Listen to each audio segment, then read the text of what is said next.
A dance that took this kind of energy, this kind of focus, this kind of discipline and pain, it's not a trendy dance. It's a warrior's dance. And even when you AWOL, it's still gonna affect you. Once your body has kissed the floor and you get over those bumps or those sprains, you can get over anything. Life will smack you around, just like the floor.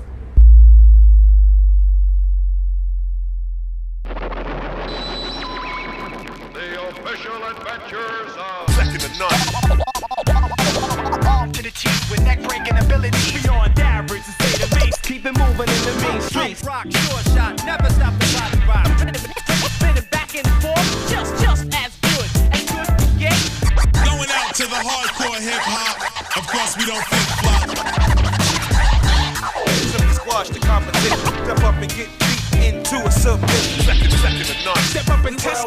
You little bags ain't prepared. How you gonna know the real shit when you stop?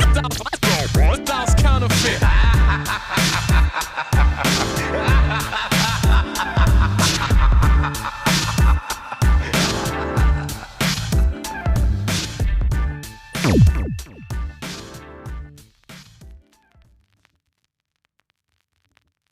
I would say on the video right away to make official who's who. You can't talk about Europe history without talking about Second to None. This is something I have learned. You know, we hear about this legendary crew that's not often seen, but their reputation supersedes them as individuals. You know, impressive with mad flavor, mad power, you know what I'm saying? Like the warrior spirit, and you have to have that to hold something down. They still had the flavour of the UK with the power that the UK had back in the day, and took it out to Europe. Second to None brought in a really raw and rough original street style back into it. Combos like that? What the hell is going on? Second to None, man, they took it to a different level. For myself, I was like, oh shit, what's happening now? You ask most of them European crews, they'll tell you Second to None is the ones that they were looking at to beat. Second to None, they really put down something for the new generation. A lot of power, incredible power. Power with style. Yeah. It wasn't an anger, it was just like, You gotta move the fuck out the way.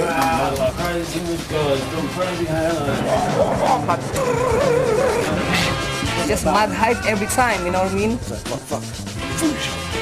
Seeing these dudes flying around, you know, doing all these crazy, smooth, advanced spins and everything, it's just like, I was trying to climb on board like that, and it wasn't just me. We were like, what the fuck? And then we found out the name was Second to None. We already looked at them the same way we kind of looked at Rocksteady. Do you know what I'm saying? High level and with respect. The start that you did doesn't really exist today too much in the competition era that much. Just seeing like the variations from low to high, for me it just blew my mind and it was crazy. Your style needs to be seen because it's not around no more. Coming down to the question is asked, who and why and when, that's it. It's got to be Second to None. The name still echoes in the right circles, circles, circles, circles, circles, circles, circles, circles, circles, circles, circles, circles,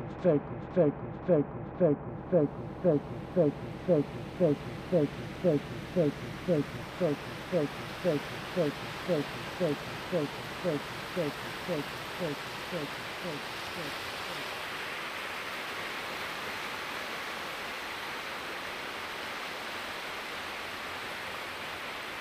Hip-hop came to our shores in the early 80s as the new craze that was sweeping the States. It was energetic, fresh and colourful. And it came to us through the usual channels. First muscle breaking really was Rocksteady crew. You know, hey, the Rocksteady crew stuff, you know, and I saw Kuriaki do a windmill in that video and I just couldn't believe it. I was like, what is that? You know, it's incredible. I mean, I'd started dancing early, doing robotics and stuff like that. Videos, pop videos on TV and things like that. By 84, we were all kind of body popping and stuff. So I seen a programme on BBC Two called The History of Hip Hop, and it just took my mind away, man. It just took me into a different dimension, you know. I was like hooked on it straight away. I was really hooked on it. It spread across the country like wildfire. and crews started to spring up everywhere. Products like Broken Glass, Smack 19, BBOYS were good. More the northern crews in my eyes. Manchester Street Machine were absolutely amazing. London All-Stars were cool as well, weren't they? All-Stars were good, yeah. The UK gradually developed a style of its own, and although hugely influenced by its New York roots, the onus was much more on power. And as cool as breaking was back then, this film is not about the golden days. It's about what happened afterwards when the fashion went out of it and breaking was forced underground, and how one crew from an unassuming town on the south coast of England continually kept breaking and carried the torch through the dark days. Only a handful of survivors remained worldwide. In England, it was second to none.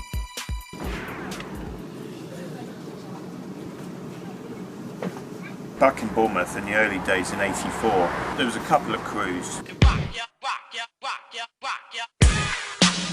was Shock City and South Style, or another one was Universal Rockers. There was basically like 3 crews.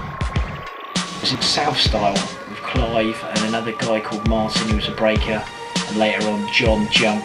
We were Shock City breakers, me, Steve Kerr, Terry Shaw. From the Universal Rockers, there was only me and Asa.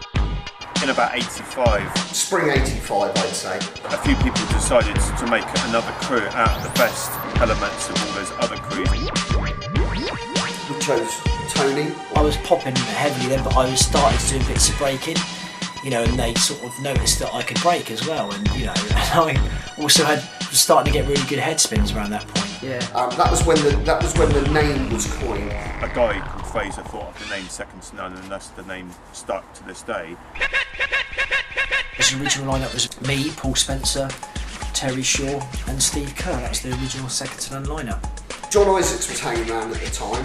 Well, Second to None, I was there from the very start. He was kind of, we said, you know, come in the crew, because he had a good place to practice in a bar in Bournemouth that his father owned. In '85, I was pretty dire, but the thing is I caught up. And later on, other people joined. Where we come from, West Wales, a lot of people fighting and stuff like that. And you either join a gang and get into trouble with the police, or you do something creative with your stuff. I didn't have direction, you know. When I first met Junk, I see John did the pier doing finger waves, and I was a punk. Daryl came along about 6 months later, and he was in Universal Rockers. We saw what he was doing, and he was just crazy.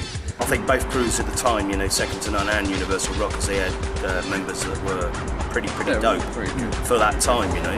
Yeah. He had style, he had real kind of aggression, and we thought, right, we're going to drag you along. You've got a lot of energy. You're really aggressive with it. He had a little brother at the time who, you know, we thought was pretty good and may have a bit of potential, and that was Asa. Who later on became a monster, really.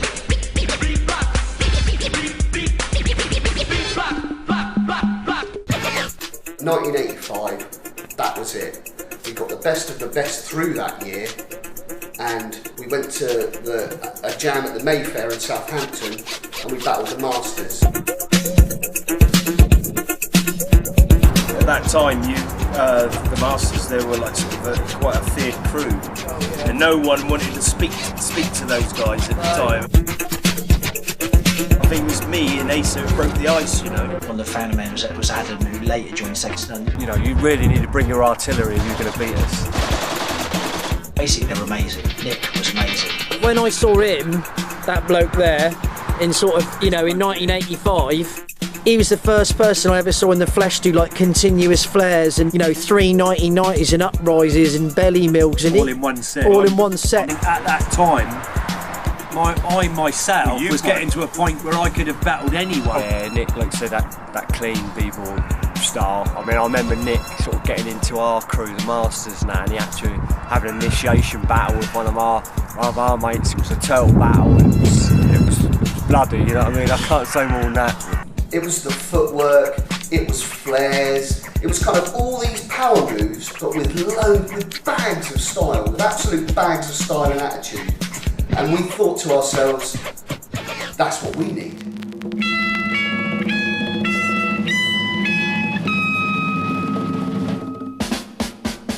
A big change came in late '86 for me, when basically Nick and Wayne joined Second to None. What was the first time you met us then, Wayne, after dancing? What, that was true? Yeah. I thought it was shit, really. Really? Yeah, I just thought it was boys trying to remember it. Really? And we was only boys ourselves, but we was like a different level. Oh, we were nowhere near your level. Wayne was incredible. He was, you know, as good as Nick. I thought, you know, the guy with the no-handed head spin, you know. From standing Straight into about a 6 drill. Incredible. Nick and Wayne put another element into our crew, which was kind of this stone-faced. We'd always been a bit clownish beforehand, and it made us, I feel it made us a lot harder as a crew. We just brought this sort of really raw, rough breaking style. Was like a lot of moves and footwork all combined, just flowing. So, I mean, ours was much more raw. It's just much more raw, much more sort of street. The way you pass, the way you pull your move, and then you smile at the geezers, make him look like a dick. No? Yeah. And that's what we had. We was like, really. Yes. And we had the moves to back it up though. Yeah, we didn't care. We'd go in anyone's face. Nick was going up there more and more with Wayne, you know, and training with second to none. We had our own little scene down here, didn't we? We had our own scene. We had our late 80s, we all got together and we started training like mad. We had our own little scene going and we didn't care about what people thought of us. How you feel out there? I suppose it's the Mayfair jams really that comes to mind when I first saw them all together. Yeah, they were getting down into some real tough shit.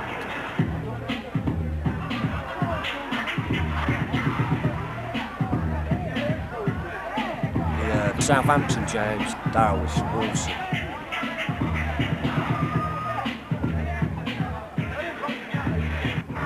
Every little bit of energy you had, you know, you put into your dancing, and you know, you put your heart and soul into that, and you know, hope one day that you're going to be really, really dope. I can safely say I've never really stuck at anything hardly through my life, but this I knew is going to be a part of my life for the rest of my life. Come on, I know you're begging for it. Come forward.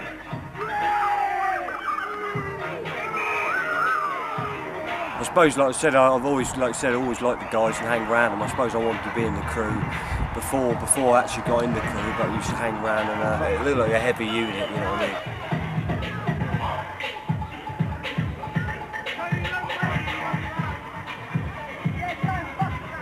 We looked at Tony and thought, Tony, you can't just stay in your head. But he was like, I've got to nail this. And we're thinking, you've nailed it.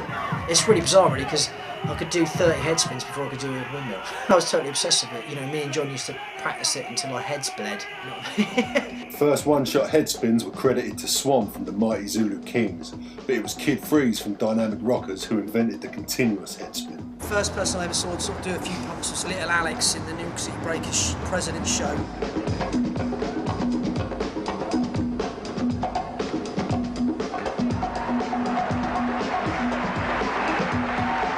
My biggest inspiration for me with head spins really is Peter Edwards. I can't say enough about what that guy really did for head spins. Peter was dope. I met Peter in like, well, it was early 86 I met Peter. Yeah. And he come down to the Madison's in Bournemouth.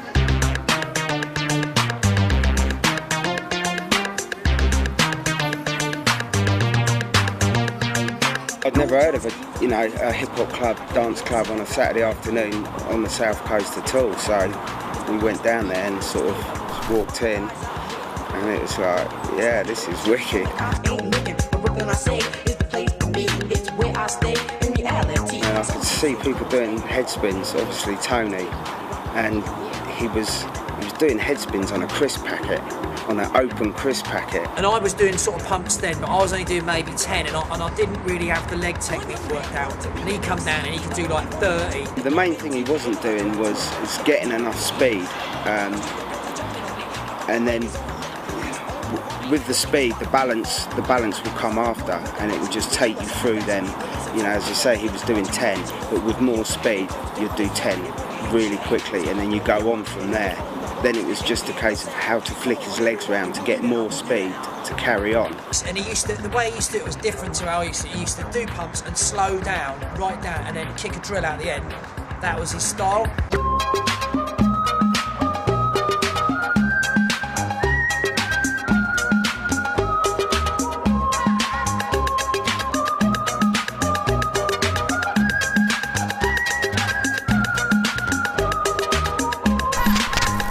basically had a headspin hat that my mum made for me. I cut up her shopping bag, same material as a deck chair. So she sewed it into my hat. That's the first time I sort of used her headspin hat, which now they're sold worldwide. So yeah, I just said to him, the first bit of advice was, you need to get off the crisp packets. And I said, you live in Bournemouth, there must be about 1 million deck chairs in Bournemouth. Just go and cut some deck chairs up and stick them on your hats. And that's what they've done. And just practice. Go slow into drills, like take our tops off, just mixing it up. And we become good friends, and we used to just practice together. And he really inspired me, man, with my lessons. I can't say, he was the guy who was the catalyst for me. But after that, I decided to add my own thing to it, because I thought, well, why slow down, man? Why slow down and cut drill? Why not keep going? Why not try and cut into the drill while you're still pumping and try and keep that power? I never had a repertoire of moves, but to get those head spins, I'll tell you now, I had to become obsessed with them. Yeah.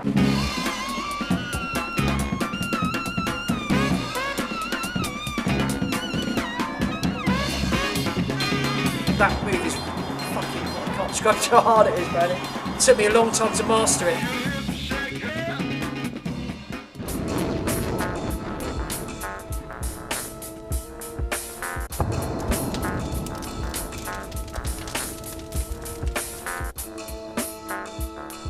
Around about sort of late 87 going into sort of 88, that's when it really fell off in the UK. It wasn't like the asteroid hits and everyone dies out. I mean, it was a bit weird. 87, everyone sort of given up and that, and I myself did, but second to none kept going, and it wasn't for them. Maybe this asteroid would have made it all extinct, you don't know. Steve dropped away around about late 87, and Wayne left, and so did Terry. Paul dropped away around about 88.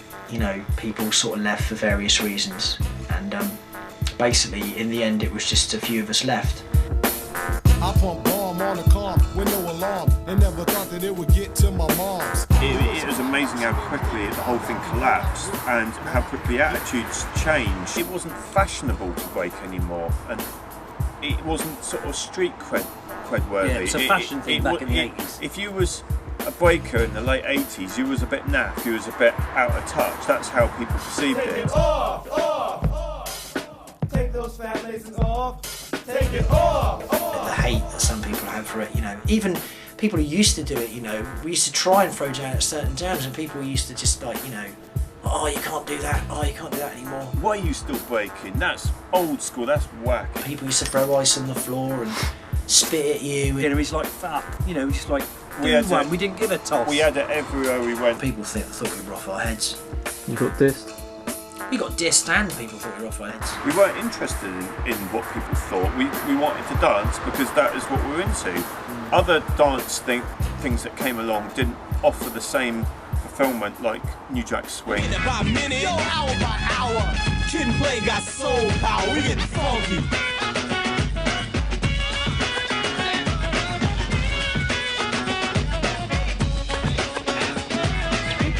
By 88, it was the Kid and Play era. It was a big Daddy Kane era, people wanted to dance like Kid and Play. There was really no room for b-boying. It was basically looked on as embarrassing by that point. But I mean, there was other people who didn't feel that way. Breaking was more or less dead. And there's these guys out in the sticks, hot, killing it. Yeah. And like, nobody knew and nobody cared. For me, that was like an inspiration for breaking to come back or whatever. But all people did was diss it. We used to always say, why have these people given up? Yeah, we couldn't understand call themselves B-boys, whatever. Why have they given up? We never wanted to give up. And everybody around us gave up, but to us, it wasn't an option giving up. We just loved dancing. I think and that is the love of the dance. Second to none, I'd go down to Bournemouth or I'd have a jam in Southampton or something, and they'd always turn up and they'd always get down. Always. You may go. Yeah, step in the room pumping it. Let's be ready to go, we're jumping it. In the morning, I turn to my stereo, turn on the radio. Here we go. Quick to catch using wisdom to break out. Let's go get them warning, watch out. Spread the news, the coming is near. Now that I've broken the structure, here I came. Witness conquered who? Written on the walls that the day was due. Finally, without a doubt, seconds ticking. know what you want to do. Stick it in your memo pad. Come get this. Listen out for the signs. Witness public. Way to go.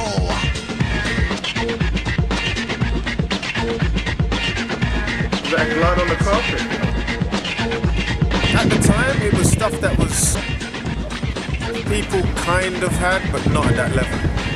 You know, people had flares and they had head spins and stuff, but the level that they were operating at was way higher than anything I'd seen in the past. Crazy next level stuff for the time.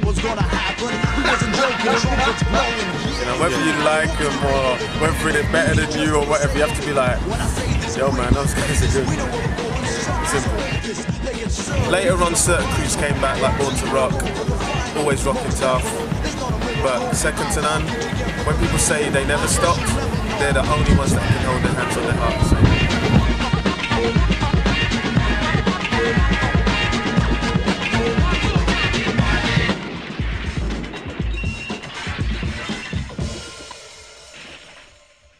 Well, now, people in England better stop what they're doing, because it's time to...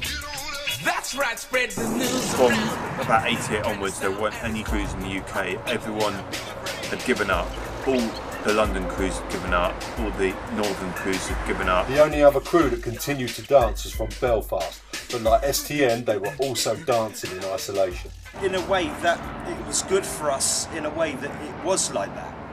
Because that's really when Second to None style was born, you know. We had no one else to go off of.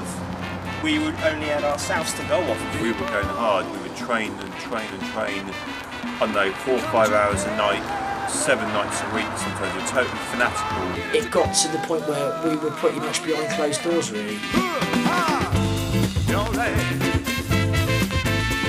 Come on. Get it together.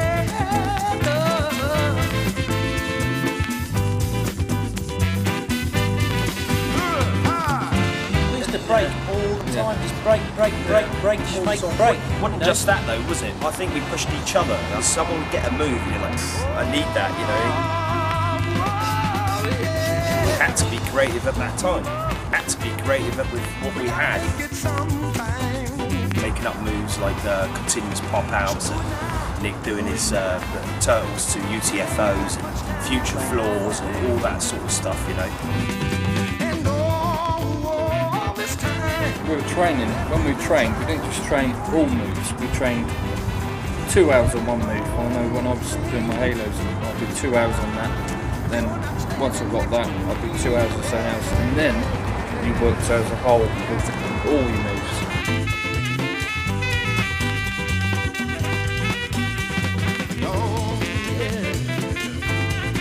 We loved dancing, that's why we kept up our dancing, we just bloody loved it.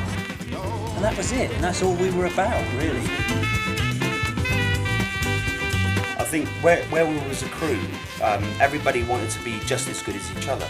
I think if someone else got the edge, you wanted to get that edge as well. You know, it was like that. You had time to progress your moves and move forward with your moves, and you know, time to practice and time to, you know, to do all these things.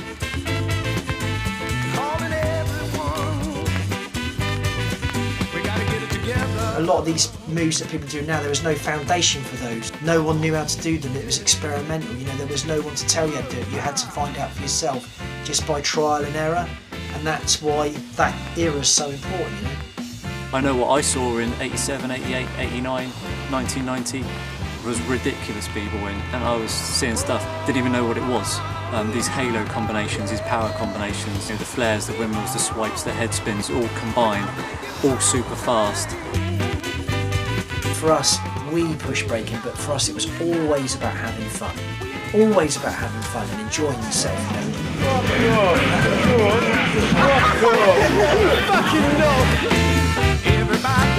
Hard working, and I think once you put your hard work in, you can start brushing up and cleaning up your moves and adding your own style and finesse or whatever you call it.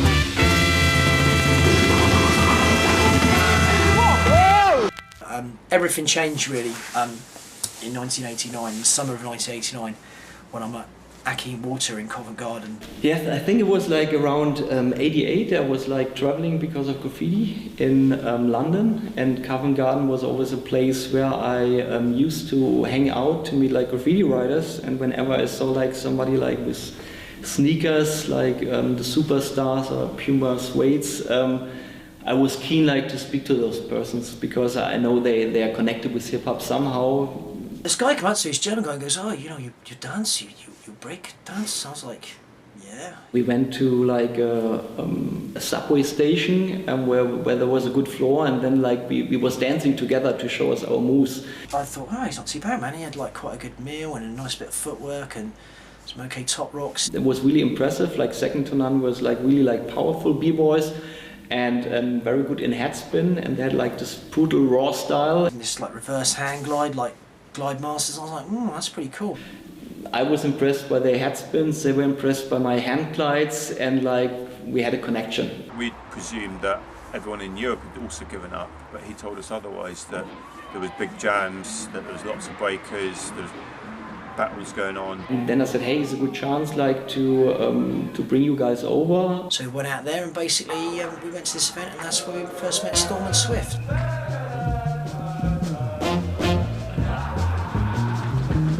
We knew that the scene was dead in London, so we never really expected anything coming out of England, right? But there was this competition in Munich, Germany, in 1989. I remember it was right after the opening of the wall. There was this competition, and we wanted to participate. And all of a sudden, Tapster, he came with the crew from England. And we were like, who are these guys? From England. The guys were funny, cool, and like they had power. Yeah, okay, wait. And then there was this blonde, tall guy in the crew, I remember. We were like, well, he can't be any good. Brilliant. What was amazing about John is like, we always said, man, this guy, he looks like a farmer, you know, but look at the way he breaks. He had all these incredible moves. Have a look at the film. Huh? Have a look at the film. Film? You know, can you see it on the camera? Yeah. Are you still filming? Yeah. Stop. No. Why? It's embarrassing. Okay. Stop. Okay, stop. I remember I was in the warm-up area, and then I saw Tony. He was there, and you know, he just started spinning on his head, right? I looked at it and I was just like, man, the speed. At the same time, all his boys were around, right? So I could, like, you know, like B-boy mentality. You have to be like, oh man, that's nothing. So that's the kind of like thing that I wanted to express with my body language. I don't think it worked out, you know? I don't know from the others, but for myself it was like, oh shit, what's happened now? Yeah.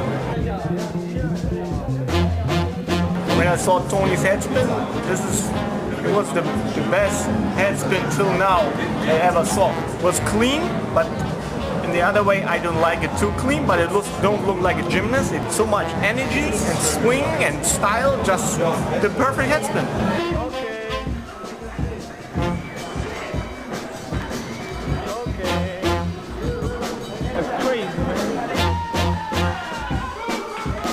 From that moment on, I knew, oh shit, we're gonna have a hard time today.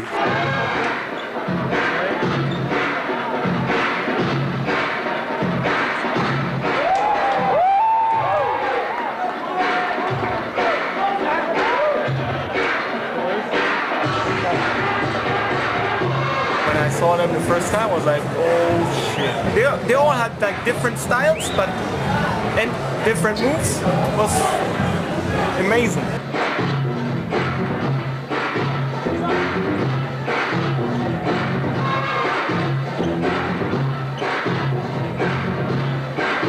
When I saw them first, I mean, we started practicing different. Really? Before it was more like acroforce, France, more smooth style, ding, ding, ding. We're like, okay, this is cool. But now we saw, oh shit, there's another level of power. But with style, and we're like, oh man, what's going on?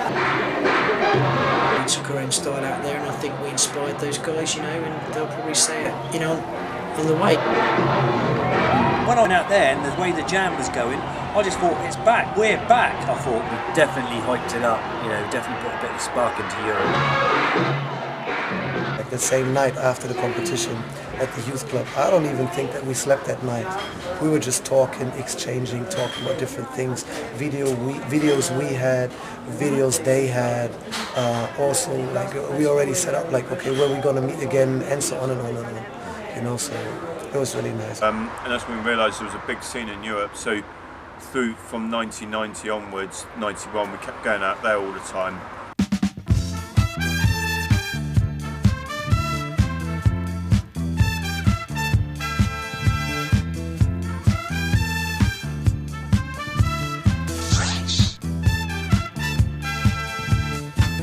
The scene in Europe, it was small, but it was massive at the same time.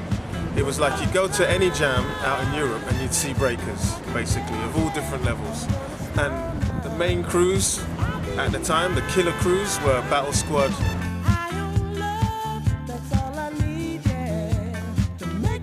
Actual Force.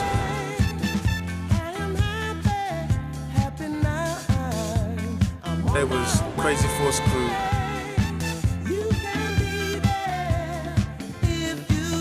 There was also Enemy Squad from Hungary, like a real powerful crew. And Throwdown Rockers from Sweden. They were like really stylish breakers.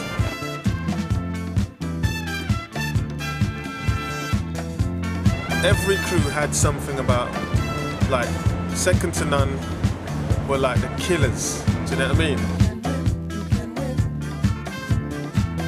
I mean, in this time, when the B-boying came back, they are one of the main people who brought it back, if they want or not, you know?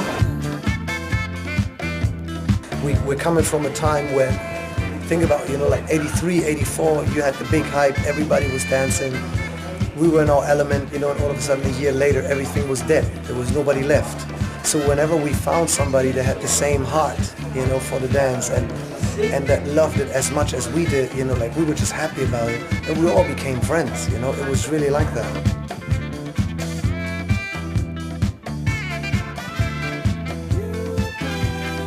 Everybody inspired a route back then, you know. I think took a lot of power out there, you know, that people had never seen before. That raw UK power, second to none held on to that, and Nick always had that power back then.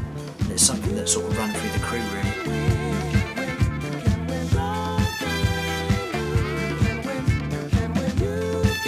Nick I always liked for his flavor, fast, everything, the way he combined stuff. He was doing it in a very, very nice way. With John, with the way he was spinning on his head, and people were like, man, this guy just never stops. So it was just amazing, you know, the power moves they did, you know, it was really nice hanging out with everybody. It was good because it was something new, you know, it's good to see that other dancers not giving up, and they carried on the same as us as well, you know. So it was a different style for us to see. I think they were shocked by our style as well. Like Asa for his triples, for his halos, that was amazing. And then, of course, you had Daryl with his power. I consider him the finesse guy of the crew. He was very slick. Even though he's quite big, he was like, he's a finisher. Do you know what I mean? I went out a couple of years after these guys, but when Europe come along, worked again, it was like, bam, that feeling was there again. And it's sort of like being reborn.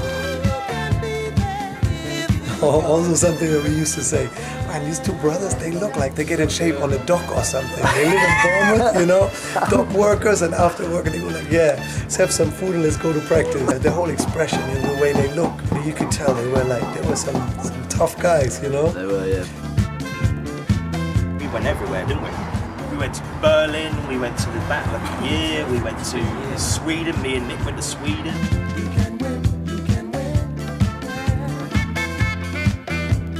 I met Nick and Daryl in a jam in Sweden, and there was very few people who kept doing it. Throwdown, we kept doing it from the 80s and 90s and kept it alive.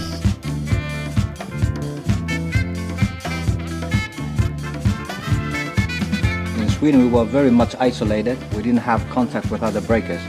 So just to know that there were some people breaking in another country, of course, gives you a little bit motivation. Oh man, when I was seeing his footwork, the footwork the guy was doing, I was like, ah, wow, this guy's got some rough footwork. Yeah. Second to none was a crew who kept breaking in a time when everybody stopped. There is no question about it that they have a very, very important place in the UAK breaking history.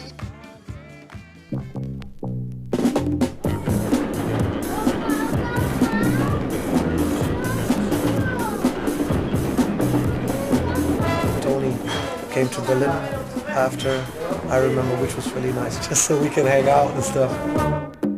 See, Tony was doing his head spins there. Then I saw the way on how he practiced, and that's when I studied it. It looked like as if Tony had like a real loose hip, because his upper body would go first and his legs would rotate like vroom, vroom, and his upper body and vroom, vroom, his legs and also whoosh, and he goes into the spin. Yeah, I went and trained with those guys in September, and was still, I was doing long drills, and Storm couldn't believe those drills, man. He was just spinning, and with this amazing speed and stuff. So of course I tried immediately to spin with that speed, and that was my problem, because you gotta walk before you run, right?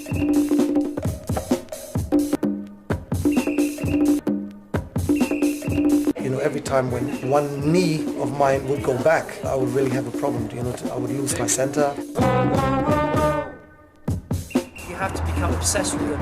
He got them, but he didn't get them to about 93, and he became obsessed with them. People do not realize the feeling. That when you're spinning and you just keep going and you keep going, and you fall into a trance, man. And you stop when you want to stop, or actually when the spin stops. It's like it's one of the best feelings in the world. It plays havoc on your neck, and I'm sure Storm would say the same, man. But when people are asking me, I always say Tony was the one that actually inspired me the most for the head spin. And also, of course, because at that time, Tony was also talking about the guys from Australia, about their head spins, and he brought the video with him. So that was the first time I saw the ball head spin. And at that same time, I was like, wow, I want to learn that too.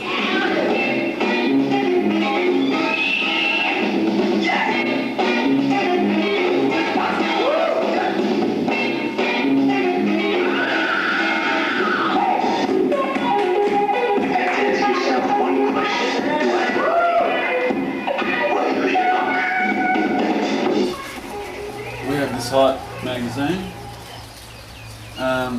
People were writing to us, from all around the world. And the first B-boy to send us any video footage or write to us was a guy. This was in probably very early 90s, probably 1990. A kid called Tony Penfold. I wrote them a letter, basically, and said, I'm a B-boy from the UK, and basically, I'll send you some footage and stuff, and I think they were like, yeah, whatever, and then I sent them that tape of the hair stuff. And this is where it all touches base, because we'd only seen the Air Force's stuff, we'd seen this power, it was unreal, it was freak. We'd never seen anything from Europe.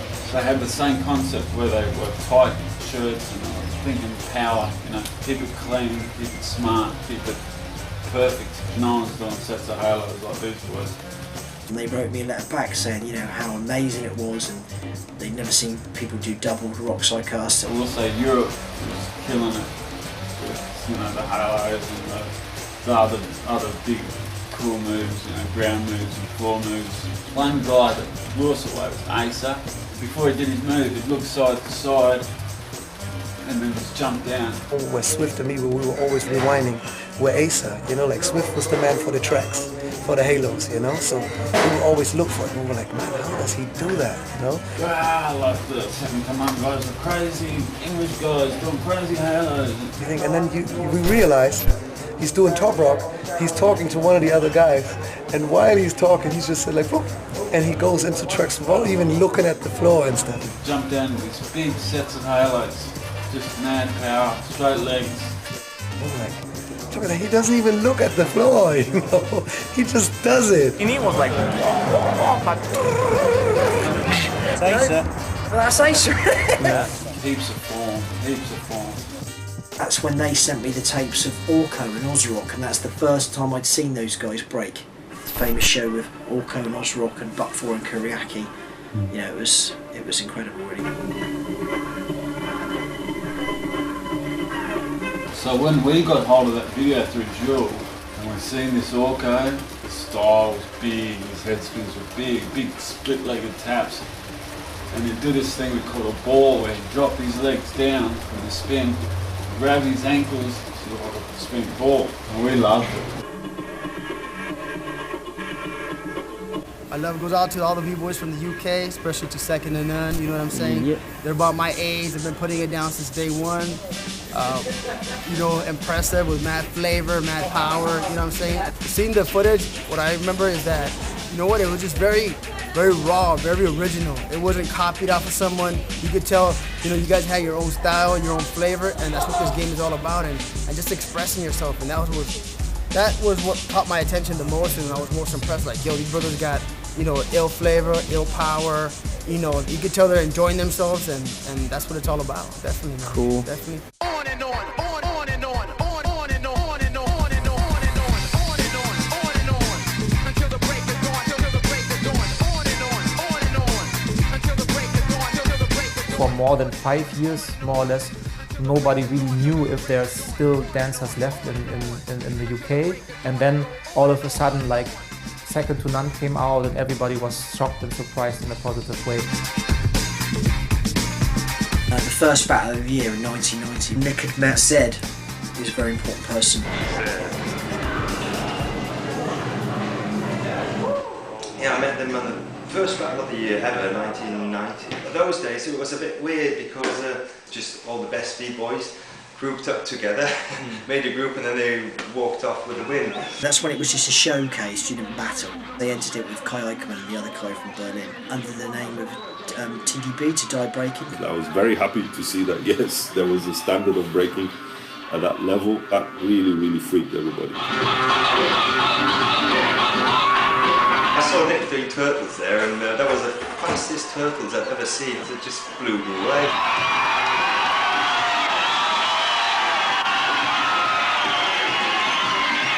I would say groups like Second to None really formed and built up the image, especially in the first years, which, looking back, probably were the most important or the best years.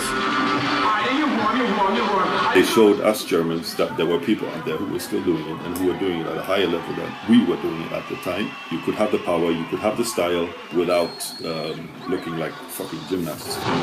Well, they were part of history. I mean, for the first 5 battle of the years. Somehow Second to None brought in a really raw and rough original street style back into it. Groups like Second to None, Battle Squad, Crazy Force Crew, Enemy Squad, they were the superheroes. So without them, probably Battle of the Year would never be like it is today. At that point we got really good and we could basically compete against anyone probably in the world at that point. We weren't that known, but I think what got us known is the distribution of certain videotapes around the world. Like American guys had the videotapes, Australian guys, European guys. I mean, this is before the internet, but basically through people sending each other tapes and stuff like that, the name got around that we were good. You can't talk about Europe history without talking about Second to None. This is something I have learned. I've had to learn and like just bow my heads and recognize that Second to None has definitely got to be one of the greatest crews that ever existed when you're talking about European and possibly even world history, because they inspired, you guys have inspired so many people. I mean, some of the best B-boys in the world, you know what I'm saying? Drop the name Second to None. I've gone all over the world. I've spoken to the greats. My man Speedy, you know, from Germany, one of the greatest B-boys that ever did it. Sat down and he told me the story of the first time he really knew what breaking was. He was dabbling in it. He went down to Switzerland to a jam called CH Fresh, and he said, and he put his hand on my shoulder as he said it. He said, Ness, that's when I saw Second to None, and everything changed. When we went to CH Fresh in 1990, me, John Acer, this massive circle, you might see it on some of the videos, and there was Maurizio, Storm, Swift, Emilio, a few other people, all on one side. There was me, John and Asa sat on one side, where no one was really throwing down in it because they were basically, they wanted to battle us. So it was a big circle and I'm pacing up and down because I'm really itching to get in the circle, and I just jumped over all the people and just went straight in and started the battle. Just had this urge. I remember when I started the battle routine, second to none, and battle squad. As soon as I started watching it, I'm like, this is a classic battle. And then later on, Storm was telling me, oh, this is a classic battle. You know, Maurizio was the man, and basically second to none didn't give a shit. It was only me and Asa and John there. It was me and Asa were doing the battle, and that's when I did that combo. Into footwork, mill, uprise, swipes into 90. You know, Maurizio kept coming out battling me. He was doing some nice stuff actually. But he was trying to pull off a flare 90 and he kept sort of messing it up. And then Asa was just doing, you know, like his halos and stuff, and they didn't have a clue. They I just thought, that's it, you're in, you're on it, you know, and that's the way it went.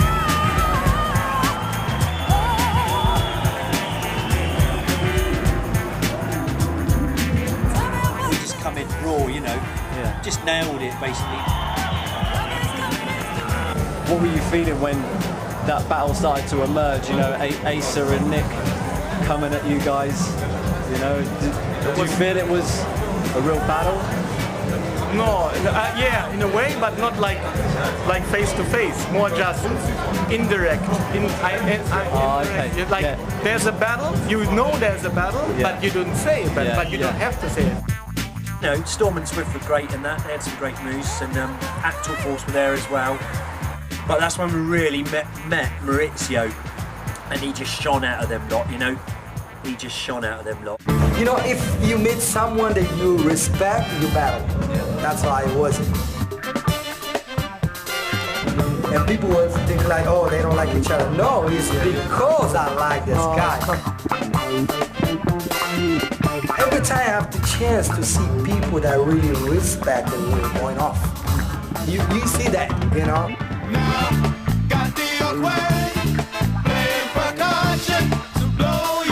It's very inspiring dancing with Maurizio. You know, like us lot, there's certain members in the crew that we all went off. I'd go off Asa because of the way he breaks and I'd do a move, and then Nick would go off me. You know, and Tone would go off Nick or whatever, and John would go off somebody else. And with Maurizio, it's the same. You know, it's like a kindred soul. You know. Then you touch the floor in a way I don't like. I'm not even gonna dance with you. You know what I'm saying? It's about respect. And when I say respect, I want a respect for the heart. I suppose we were the same, weren't we? You know, it's like, you know, you meet people and you go, you click straight away with people, and it's like you never met them before, but you're like, you know, you think you've known them 10 or 20 years. You know, it's like that. We instantly got on with Maurizio because he was like us, really. You can see he put his hard work in there. He felt it. You can see he felt it on the floor. There's a lot of energy there. That Maurizio walked to the floor, which I personally felt as well. I think it was just, you know, it comes from deep within yourself and you can express it. We be boys because of that. Because we share this kind of energy. Yeah, that passion. That passion.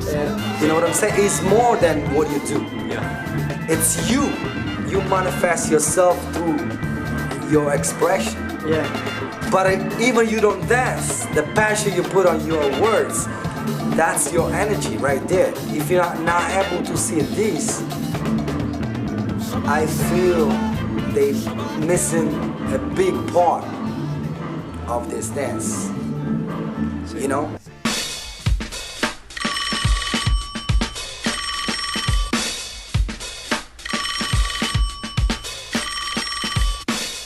Basically, Storm phoned me up in the summer of 1990 and said, yo, you know, Tony, I haven't seen you for a while, you know, you need, you know, we're putting together this like super crew, you know, European All-Stars, I want you to be in it. I said, well, you know, I'd like to be in it, but I can't, you know, I can't really dance at the moment. My leg is it's screwed, you know, I've ruptured a tendon. So he said, would Nick be interested in it? I know Nick at the time had some, you know, personal things going on in his life, so he couldn't do it either. So me and Nick cooked up the plan of sending Asa out there, because we just thought, right, who can we send out there that's really gonna, you know, they're gonna struggle to keep up with?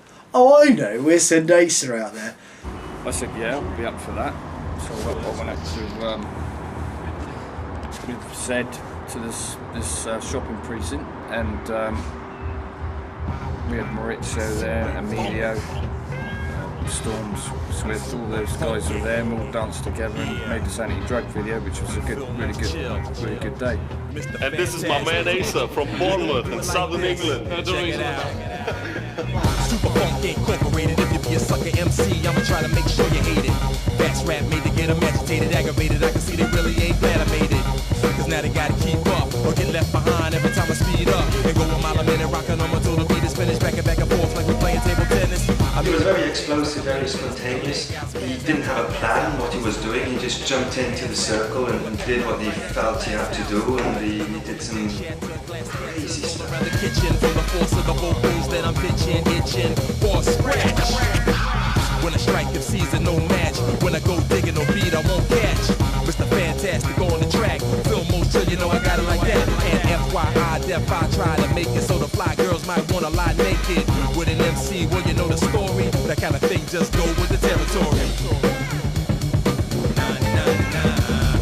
I think at that time there was a little bit of competitism going on, so me and Maurizio were like very similar in the way we danced, so we just cheered each other up, you know, and he dances from the heart, and that's good for me. The drum break, drop heavy and shake walls, and baseboards fracture the joints and break floors. It is no longer safe. Same as me, very powerful, very quick, technical. I was surprised by his speed. He's very fast. And the way he comes out, his moves are sharp. Swift, same, very technical, got good halos, flares, and very humble. I see him as a very humble guy. Storm, I think Storm likes to get moves down perfect. He likes to perfect moves. We're not like we just freestyle, aren't we? So, but he's a good dancer. And I got on well with him. But let's be friends, not enemies. Peace is the goal, love is the remedy. Add soul, and that's the Holy Trinity. And I had soul before I lost my virginity. Asa amazed me with his way of doing things. Asa was incredible, powerful, strong. A lot of power, incredible power. Power with style. Incredible speed and the elegance. I know I'm powerful, but I don't feel like I'm powerful, you know what I mean? Because I'm so used to doing it at that speed and that, so I don't really see myself as powerful. I just dance the way I dance, you know?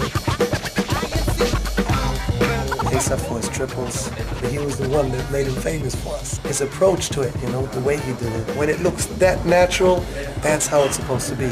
Like just like, Well, I actually try to relax as much as I can, but just go with it, flow with what you're doing. As soon as you start thinking too much and putting all this pressure on yourself, I think it shows when you're dancing.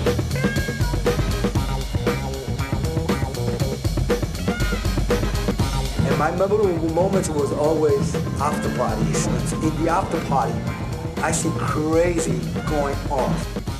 I remember halos, triples, and pumps, and really fast mills, combinations. Asa did some crazy stuff, like a headspin drill with an angle, but his legs weren't going around in a circle, but he kept the angle. I remember Emilio, after the jam, was just like this, oh, Asa, Asa can do anything, Asa. We are the European All-Stars, and we say no to drugs. Stop, you know what I'm saying?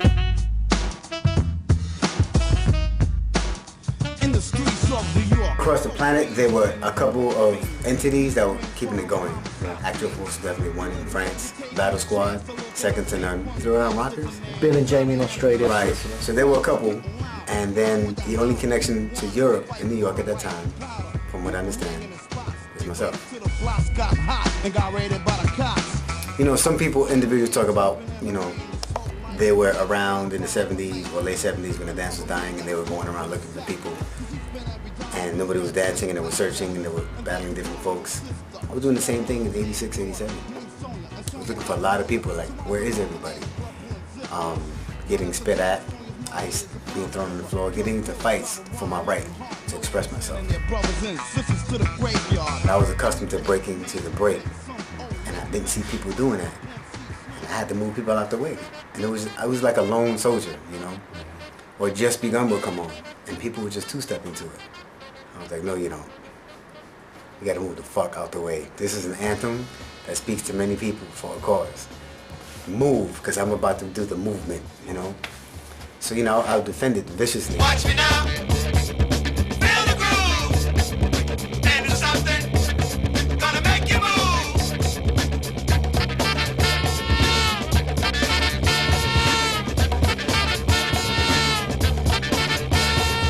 Here we go. It did kind of die out in the streets with a lot of the numbers died. You know, the numbers, like if there was 500 to every 5 blocks, yeah, the numbers went down. You know, I wasn't training that much at all. And I was like, you know, I had just been I was working at a gym, you know, I was doing the average Joe life. You know what I'm saying? I had been coming off a serious time in my life in the late 80s. You know, the deaths of my brothers, man, you know, bucking them. You know, there's a lot of things going down. I mean, I didn't really have to hear that Europe was doing it, because if we had just brought it to a lot of Europe in the mid 80s, there's no way they would have stopped, bro. You know, just because people in the States maybe stopped. But at that point, you know, I mean, people were starting to hook up. You know, the few pockets of people left in the world were starting to hook up and dancing together. Reed Street. Yes, this is the place from Reed Street. Yeah? No. When I met Niels, and his name was Swipe Rock at the time, everybody knows him as Storm, gave me a VHS tape. And when I saw the tape, it was you guys practicing in the hall, not in the hallway, but in the hall, and in the back was graffiti. Yeah, that was a youth club. That's the Harewood. And I was like, yo, these guys had the energy of the underground scene in New York. And you could see the direct correlation between the style. And that particular style is indicative of hardcore people. The energy that was in there, you could feel it right through the camera. And I was like, this is really good energy here. And it was inspiring to see, because something that we created now reached to some brothers overseas. Even though I didn't know you guys, I was like, yo, these guys feel like family. When I saw the Europeans break, it was like looking in the mirror. You know, it's like, this is where New York would be if New York didn't stop. And I had no qualms with that, because New York started the scene, and it was being continued overseas. And now we just went back full circle. And now it's met up with us again, and now we're looking at it straight on. Quickstep and me, we were practicing a lot, but at some point, also Quickstep, he was like, and you know, like, where did you learn your drills from? And I said, you know, Tony said, well, yeah, there was this one guy here in New York, his name was Flo. He had drills like that, so I was dying to meet Flo as well.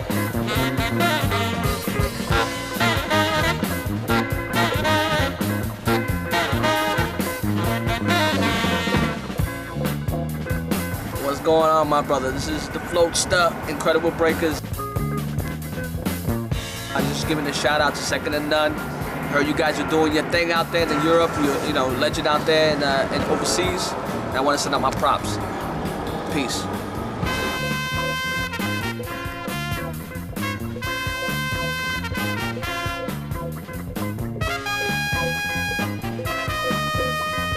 Second to None has always been a big name.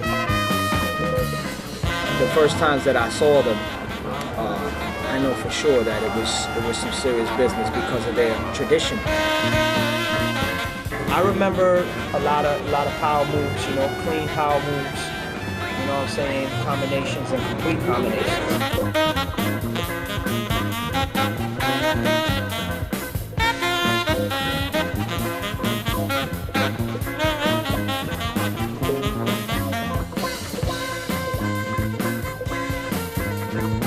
Seeing these dudes flying around, you know, doing all these crazy new advanced spins and everything, I was trying to climb on board like that, and that wasn't just me.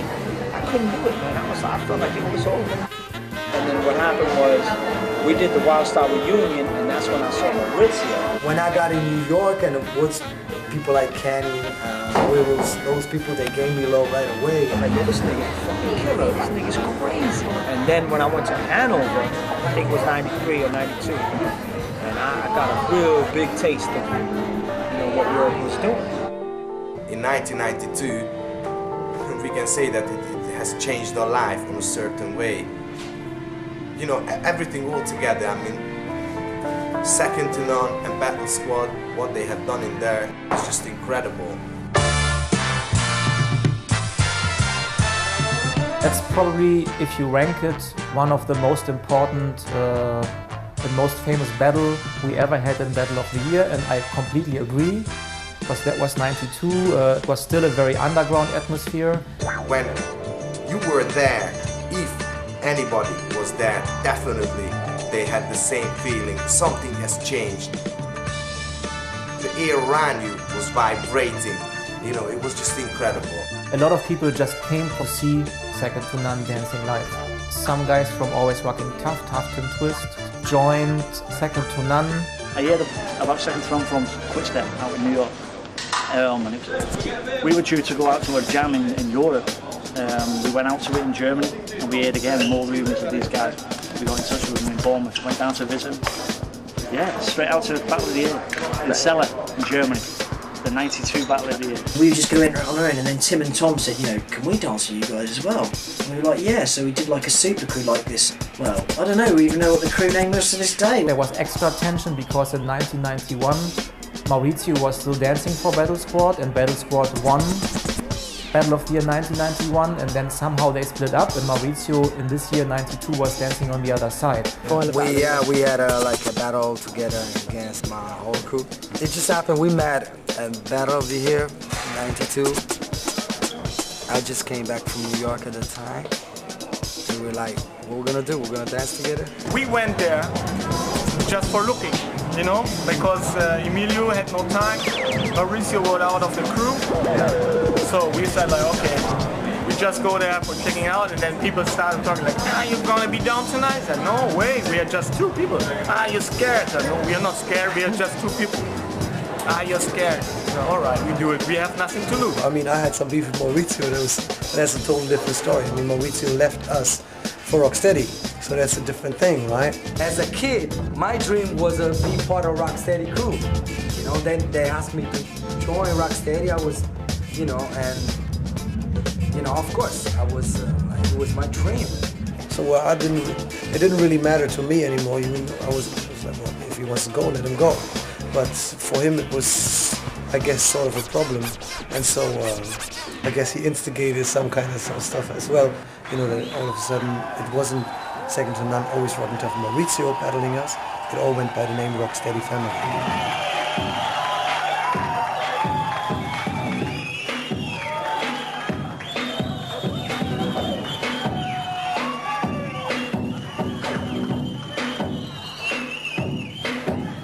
I guess we had like 8 or 9 dancers on the Second to None side against 2 from Germany, Swift and Storm, so that already was like a really strange, pair. That's where you see the very first head slide from any b-boy in the world. Oh, a real man, We travelled all that way to do the battle, and Battle Squad come with 2 people. They didn't come with a whole crew, so I mean, that's not our problem.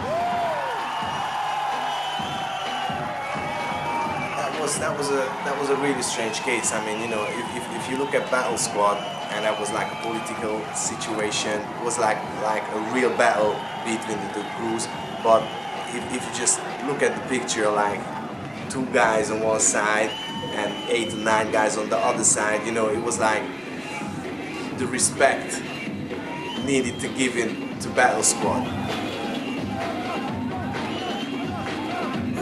If you watch the battle closely and you look at Swift and me, right, we weren't really feeling it, but at the same time, we had to bring it to the table, right?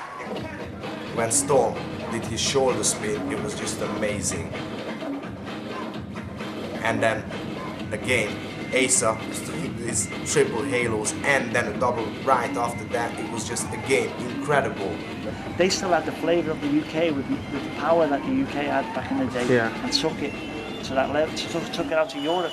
For Europe to get a buzz off then, you ask most of them European crews, they'll tell you second to none is the ones that they were looking at to beat.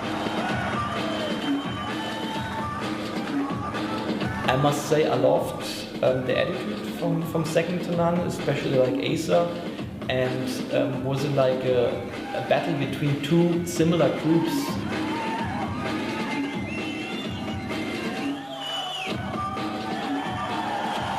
The floor was fucking slippery for everyone, so everybody's like this top rocks and then entering slip on, and okay, if you're down on the floor, you can go for the moves, but I think with a better floor, there will be a totally different battle. I was taking always very serious these things. You see that? Yeah. It wasn't an anger, it was just like, you know, that was my way of speaking. And to me, it's like, I don't know, maybe it's my roots. I'm a Sicilian. I have my own pride. At the end, I think the fault of second to none or of Rocksteady family in this time was like that they are always like going back to back. So when Daryl throw a track, I was thinking, oh shit, now it's my turn. So I knew that Asa will come after me and destroy me then, if you're lucky, you know. So all right. But then after it came Asa, so okay, now I can do my turn. And so there was a little bit disorganized.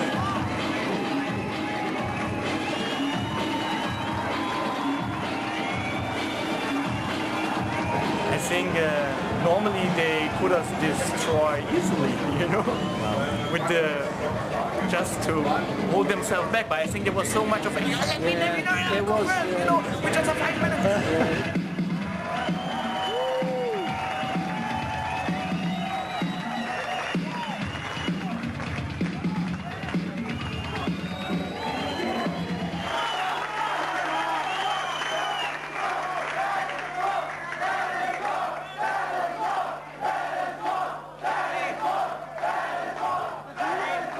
92, I was one of the judges on the Battle of the Year back then. I would point on like second to none as the winner. But I must say it because of the fact that only like Swift and Storm as a two-man group was able to keep up with their moves. I gave like my winning goal like to Battle Squad at that time.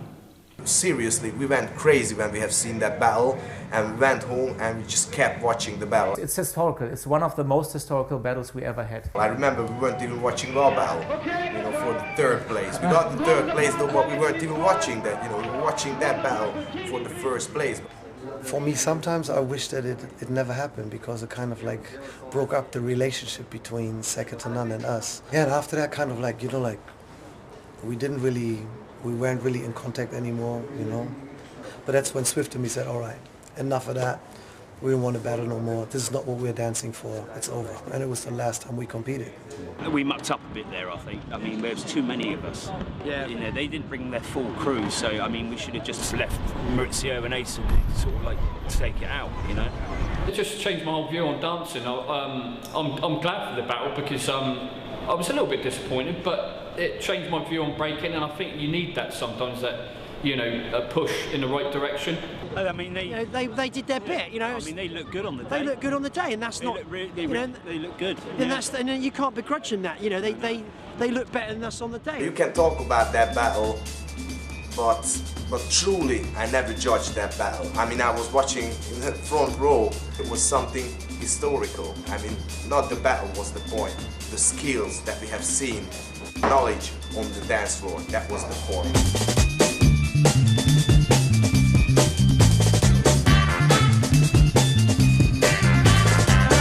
Like in LA, there wasn't really that much dancing. Like the scene had died for about a good 5 years.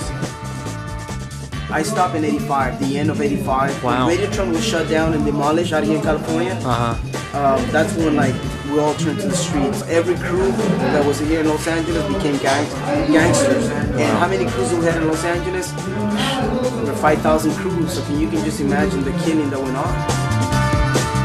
I think like somewhere around 92. That's when I started hearing names, and that's when the name Second to None came about. Yep. And when I saw it, I saw that you guys were actually at a very high level. You know what I'm saying? Like I knew that you guys were breaking for a while. Yep, yep. Like it just didn't happen from overnight. Because why? The speed was there, the control was there. The power moves and the air moves was there, and I saw, wow, these guys are, man, these guys, they're dangerous. I call them B-Boy Masters. I was inspired by Second to None. So was a lot of dope Cali crews. I still look at the videos that I have with them, and I still give mad respect. It's very important that people around the world know that without the Europe push, I don't think a lot of us here, like myself, I can speak for myself and my crew, we wouldn't have had such a motivation to go farther and farther with the dance, you know what I mean? Like when we stopped in the 80s, they were still doing it. Like that holds, back then especially, that held a lot because a lot of people had quit in the United States. So for Europe to hold on to that, like in the late 80s and the early 90s, man, that was incredible for us because nobody was breaking. Like literally you would get laughed at. So when we seen them still doing it, holding on to it strong and preserving that, we were proud of them. And then taking the next level and move.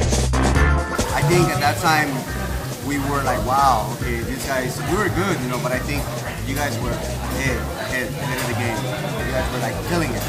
The presence, the essence, the conviction, and just doing it in general, the blood, sweat, and years of your crew, Second to None, has waved over to the four corners.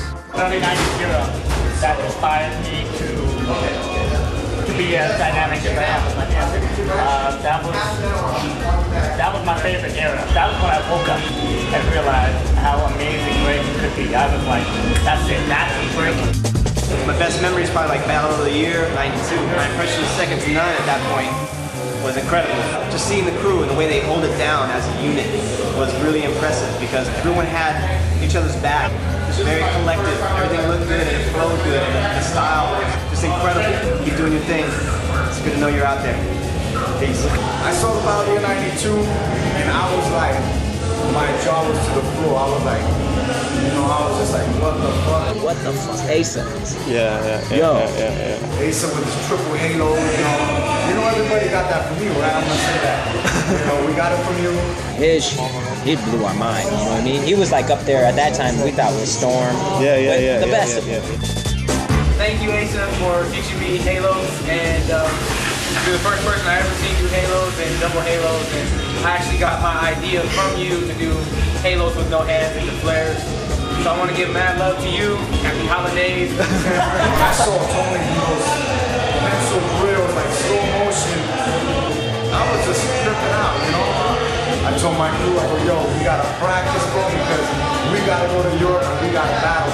And if we don't practice, we're gonna get served because these niggas are on another level, bro. I just want to thank you guys for actually inspiring me by me watching that battle to give me some fire, and came back over here in the US and said, wow, I got to do something about it. I came back and I said I need to do an event, and that's how Radiotron came back again.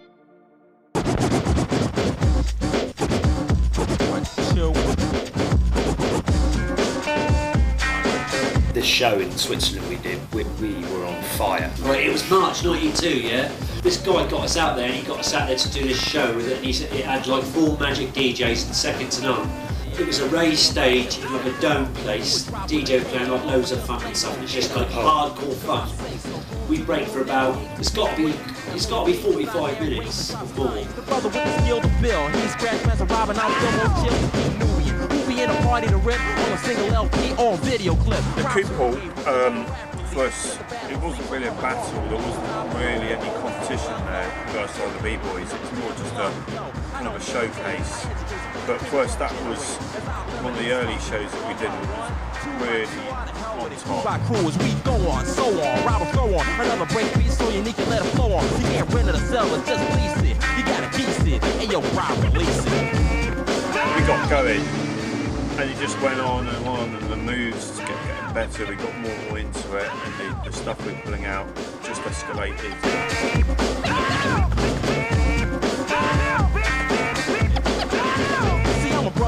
We just get better and better and better. We just start off doing little stuff. By the end of it, we're doing windmill 90s and loads of stuff that we were working on at the time. And we was doing weird moves and stuff, and we was just creative all the time. But we was just doing combination after combination, just coming out to funk. It's one of the best shows we ever did, I reckon. It was continuous, like, I don't know how long we was breaking for. It was all night till 7 o'clock in the morning. You know what I mean? We was just all fired up. We was all creating new stuff. At the time, we was all creating new moves, and you know. That really influenced a lot of B-boys in Switzerland. I also joined the show. Unfortunately, I had a motorbike accident just 6 months before, so I was in agony. But that made a great impact, actually.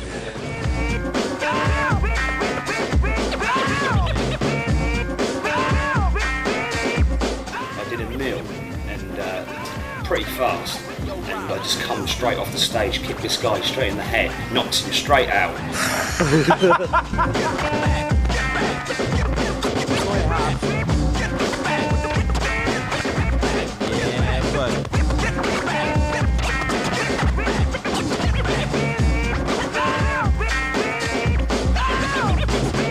I suppose, like I said, I've always, liked the guys and hang around them. I suppose I wanted to be in the crew before I actually got in the crew, so I think they were looking for a little bit of, just maybe a little bit of new energy in that, you know.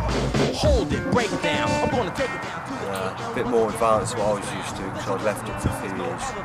So, you know, like I said, I've always been a bit of a come forward sort of character, so, you know, it's just a little bit of energy, yeah. Isn't on the streets, it's on a higher level. You're living in hell, but who's the devil? The truth will set you free, someone won't let you see. They won't tell you in a university, so you need more than a degree. You know, it's like Baby Huey said, listen to me. I'll mold you, I'm not your mom, I won't scold you. Get into the rhythm and let the beat hold you. If you ignore everything I told you, my crew might treat you like a joint and roll you. So act like you know before I go off like a psycho. I'm not Michael Jackson, no, I never wanna be lighter. I'm an MC like Tyson's a fighter. Knocking them out, so don't be hard-headed. Who's feel most chill is the one who said it. Moving up fast, coming from behind is Scratchmaster Rob. Will now release your mind.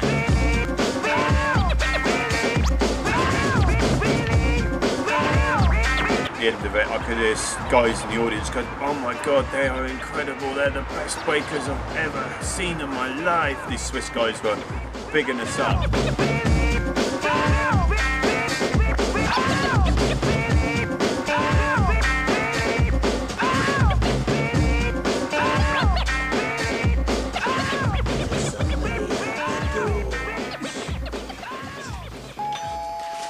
Somebody at the door.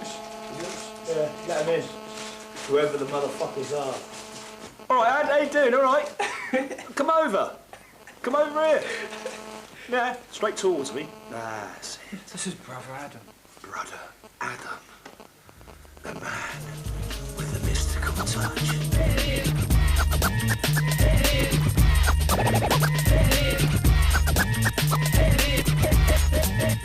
When I first started breaking in early '83, Adam had already been breaking a year. When I first saw it, Adam in 1982 was doing hopping turtles as fast as anybody can do now. Even faster, he was just blazing. Adam has a unique style. He's quite notorious within the scene for his aggression, a lot of mad upwalk and unusual moves.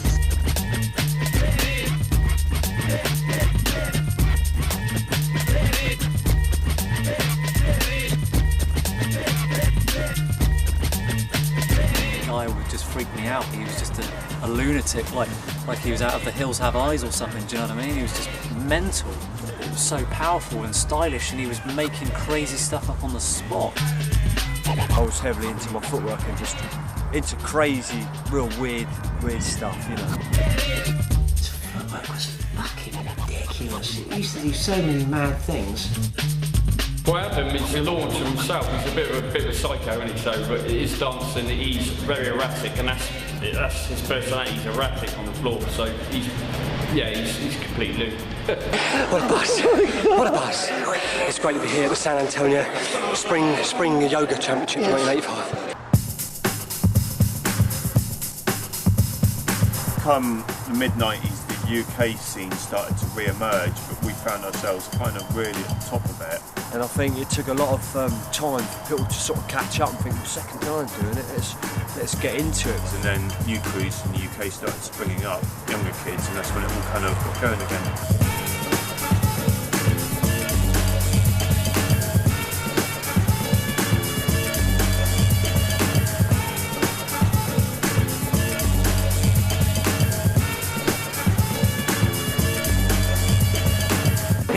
This period where it was only in clubs and it was really covered in and no one really knew about it. At that time, Africa Centre was the place to go. Funky Pussy, Hoochie's Club.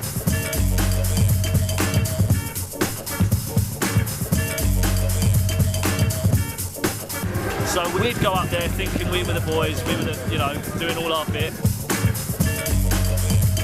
And then on occasion, Second to None would be at the jam, and then it was over.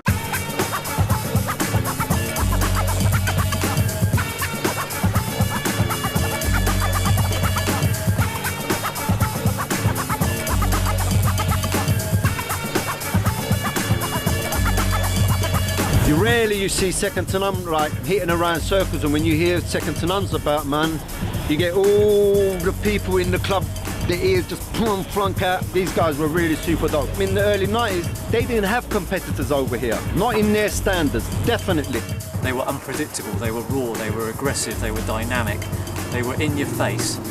They took over the floor, they took over the jam. I call it the Dark Ages because there was only a select few that were doing it. Unless you read a little bit of write-up about Funky Pussy, you wouldn't even know that there was much going on. Other clubs like Breaking Bread, worth mentioning, Freshly Break. For sure, yeah. This is what we used to do. We used to go around these clubs. We used to rotate around them because there was nothing else.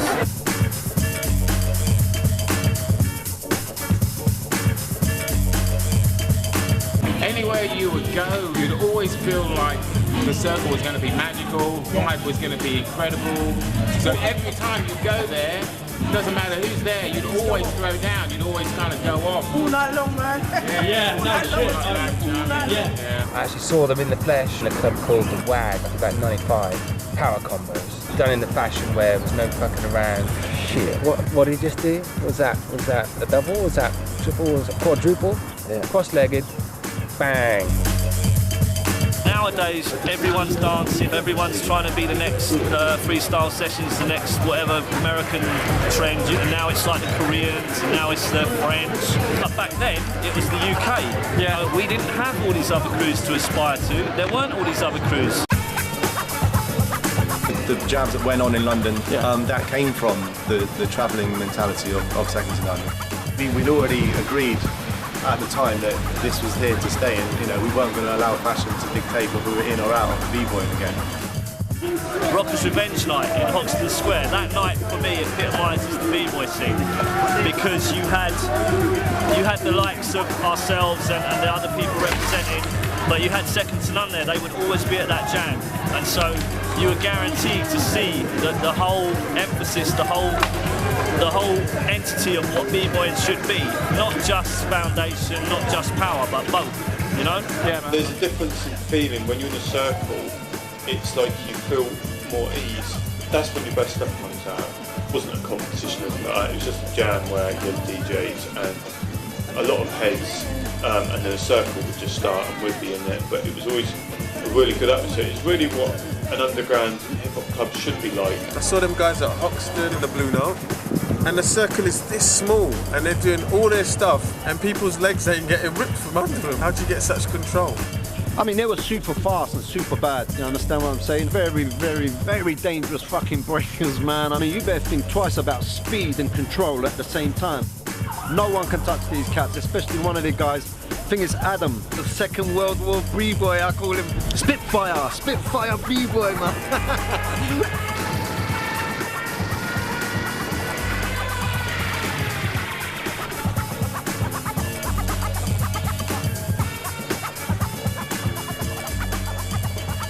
It's difficult to look at SDN and kind of like pick one of them out because like they all bring something different to the mix that's kind of needed.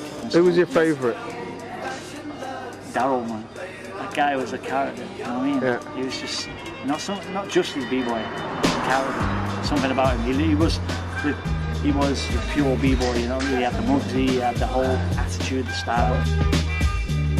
Daryl was a power breaker first of all, then later on he developed into more of a style breaker. No-handed pop-outs now. I mean, he influenced a lot of people with those continuous no-handed pop-outs. At this point, Daryl's dancing really started to evolve. It'd always been powerful, it'd always been funky. But now, mid to late 90s onwards, the main focus of his style shifted into developing more innovative freezes and footwork. That was just freestyling. It's freestyle stuff. I was always looking for different angles, you know. I'm still looking for different angles to go in, you know. It's like that, you know. It's like if you're a b-boy, you're always looking for something different to do, always, you know. I'm not a sort of guy that wants to do set moves. I'd rather be noticed for like stuff that no one else does, you know, like weird angles and stuff like that. That's how I like it, sort of thing. Well, and Daryl, I just think that he understands, you know, you can just stand there and be b-boy. It's not like a performance, it's not an act. Like, I'd heard about Second to None. I'd never seen Second to None in life. It was like a mythical legend or like a mythical beast or something, you know what I mean? You hear stories, but like no one had ever seen them where I was from. Another fond memory for me was the Son of Noise launch party, I think it was, at Africa Centre. That jam, you had a showcase from Always Rockin' Tough.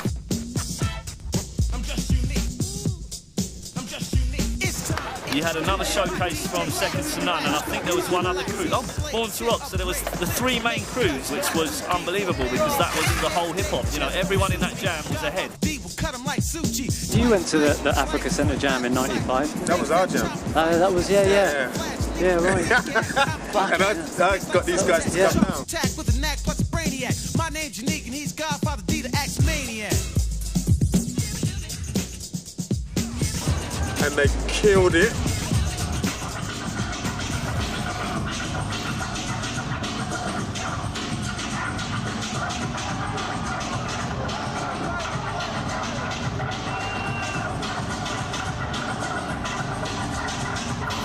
When them guys came out, the place just erupted, man. We had a certain attitude and flavour to our breaking as well, quite heavy rawness. Kind of don't give a shit, demolish everybody, fuck the world style. We kind of had that really. It was kind of a bit like that. Our bollocks, we're just going to break. People have been wanting to see something like that again, and they provided it, but at a really high level. And even though the floor was shit, they are killing it, man.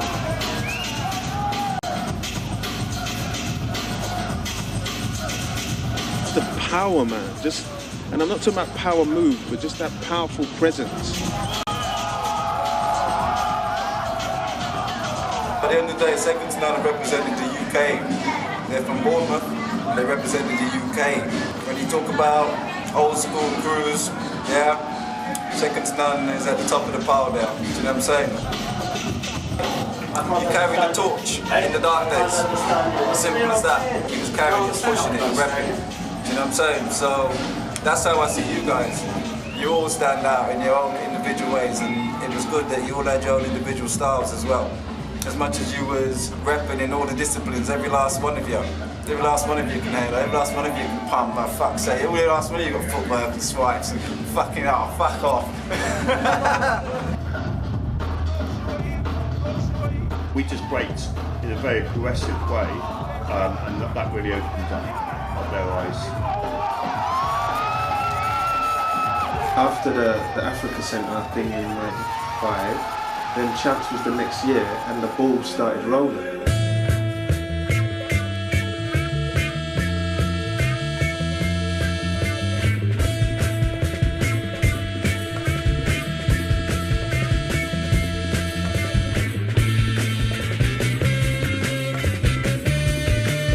'96, I put the B-Boy Championships together based on having lots of breakers come down and listen to me DJ at the Funky Pussy Club in Covent Garden. We put out a flyer with a phone number, just basically saying if you want to enter the jam, phone this number, you know, because we didn't know any breakers. Well, I didn't know any breakers, certainly.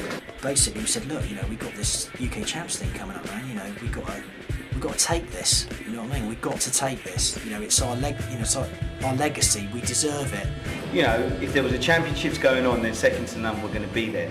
You know, had to be there. We're all about tearing that floor up. The floor is our enemy. We'll do what it takes to destroy that floor and anyone else who gets in our path. And there'll just be rubble left when we're gone. Basically, we're stepping over the limbs, you know what I'm saying? And this bloke, he's like an expert in World War II, and, you know what I mean? We're at war. Every time we dance, we're at war. We love it. We thrive off it. We are it. We are it!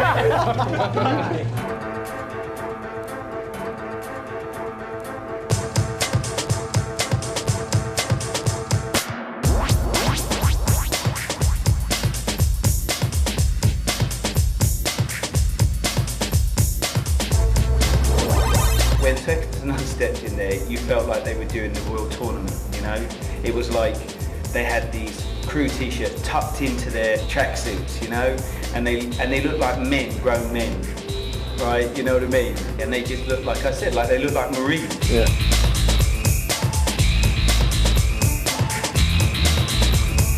Oh my God, these guys mean business, you know? And honestly, when they hit the floor, they were in a different league.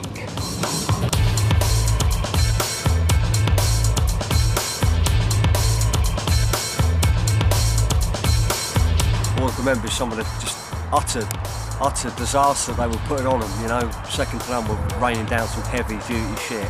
It's like a heavy duty braking unit coming to your doorstep, you know what I mean? Everybody else was nowhere near that kind of thing, except for Evo and them in the solos. But as a crew, they were awesome, and obviously took the first title. Our decision is for first and second. Actually, we'll give you second place. Freestyle Fanatics. First place.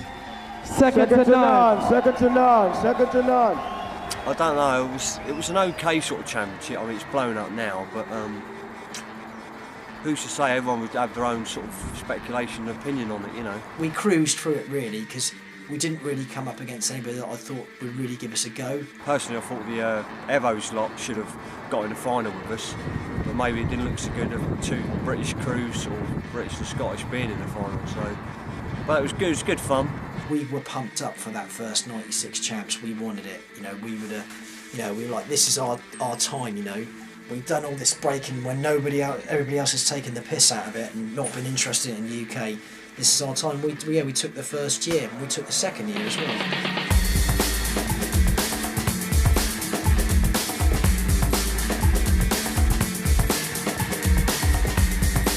We had this energy between us where we could just, I don't know, we could just unnerve people. We just all got each other's back, and we would train all the time together, and then when we came to a battle, we just had that togetherness. It made you more confident, that you knew that if you did a move and someone else come out and did a move that you couldn't do, then you'd usually have somebody else who could pretty much take care of that.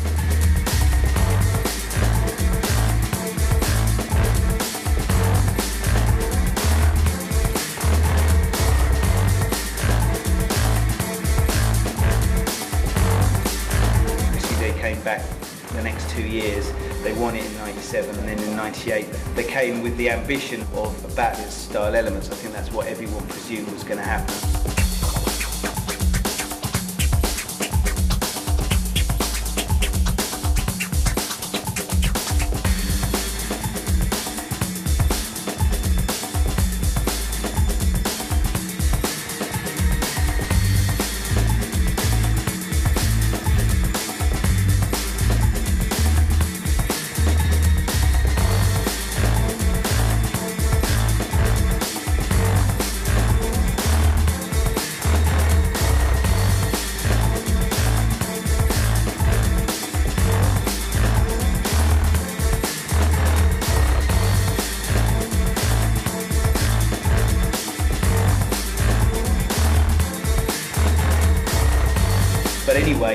They battled for third and fourth against a German crew, but they were absolutely furious. And they said, well, you know, we don't want to battle with the Germans. We came here to battle the US crew, and that's what we want to do. So we basically said, okay, cool. Battle for third and fourth, and then we'll organise another battle. You can battle style elements afterwards. Okay. Everybody off the stage except style elements, and second to none. The UK wants to battle the USA. That's the deal. The UK wants to battle the USA. This is a motherfucking grudge match. They got something to prove, and I want to know if the USA is going to say yeah or no. You want to battle them? And we got a battle, ladies and gentlemen. Okay, this is the way it's going down. When we came to London, they came at us after we battled Spartanic, and it was like, damn, we just lost in the finals, and now we still got to battle them.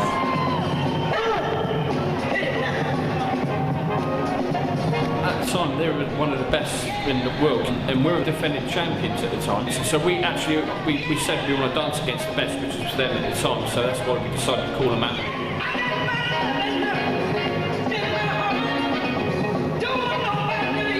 And Adam went out like true soldier like he is and just gave it, you know what I mean? No holding back, not intimidated by anyone, no fear, and representing.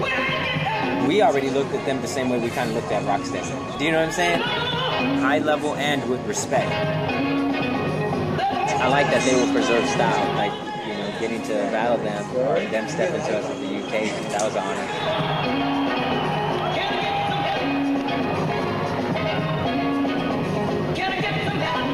No one was talking. I like that because it's just getting down. Like, yeah, all right.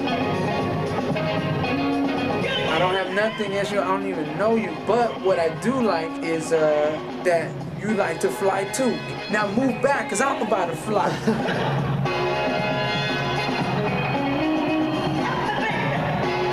At the time, Ivan was very respected. I didn't know too much about Ivan, but I knew he was quite powerful. He's a bit like us. He's very, very creative, free flow. I like about their battle mentality.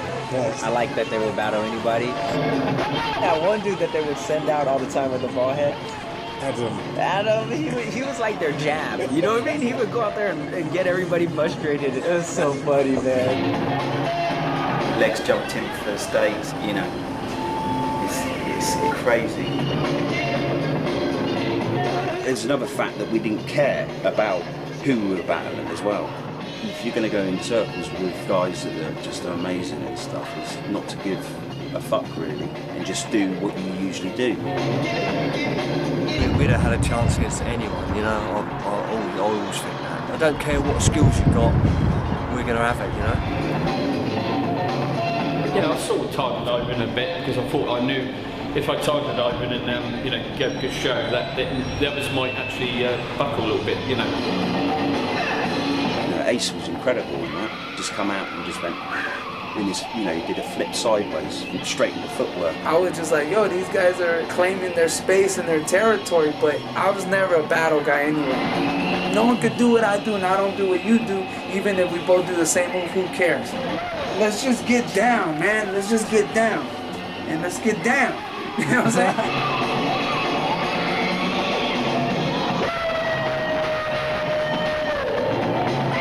There was like old school style, top of the range, old school versus new school style elements, and you couldn't tell who won. It's that battle is also purely a matter of taste. I went to the UK for the B-Boy Championships, and we got to dance and share the cipher. And I was like, oh my God, it's you. I've seen you on video, and I'm so excited. I'm honored. I wanted to take a picture. I never got to get that picture, so you owe me one.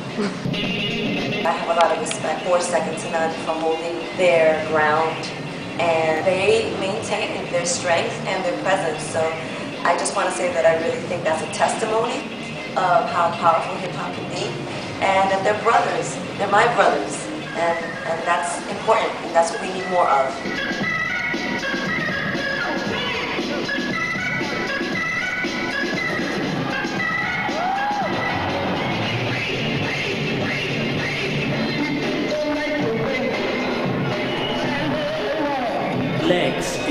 is the inspiration. He's the person that got me started, so I've got so much respect for legs.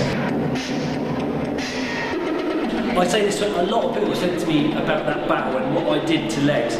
And I did Legs did his thing and I did a nice set, but to say I beat Legs, to me, it doesn't make sense because he's my inspiration. So I just had a nice battle with him, and you can't take Legs out of what he does, you know, and just the same as you can't take me out of what I do.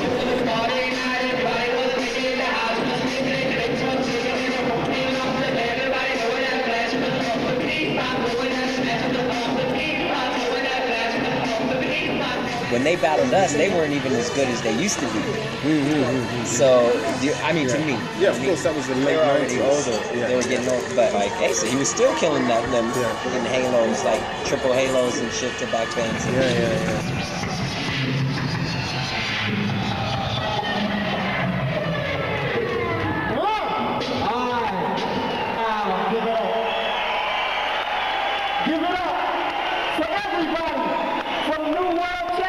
I wish that we could have battled them in a real cypher or a real battle, because that was only so many rounds. It was like right after the finals, so I didn't think it was kind of fair. Right. So I was always kind of held that.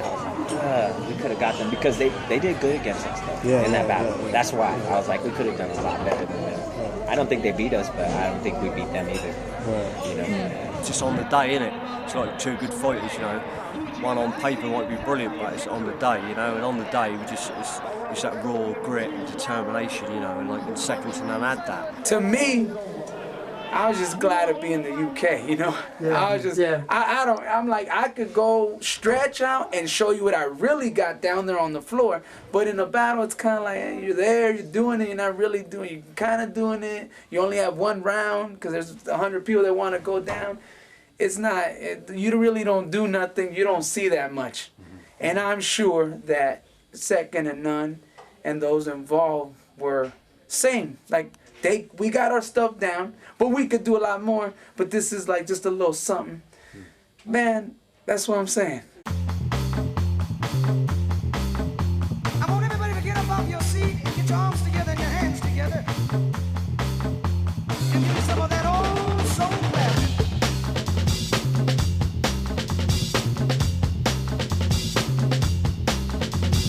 Things have changed. That rawness, I mean, it's changed. For better or for worse, I'm not going to make that call. Every era is the best, and this era is great. There's still originality happening. There's still people that do power powerfully. If you see the level of the kids these days, it's unmatched. If you're from my generation, then I think so. You know, in the 90s B-Boys, those are the guys that we're looking at, like, sick with style. Put everything together really nice, you know what I mean? Like, footwork, nice and clean, just has that old 80s style, but really sick, you know what I mean? Yeah, sick. The style that you did doesn't really exist today too much in the competition era that much. Just seeing like the variations from low to high, for me it just blew my mind and it was crazy. Your style needs to be seen because it's not around no more.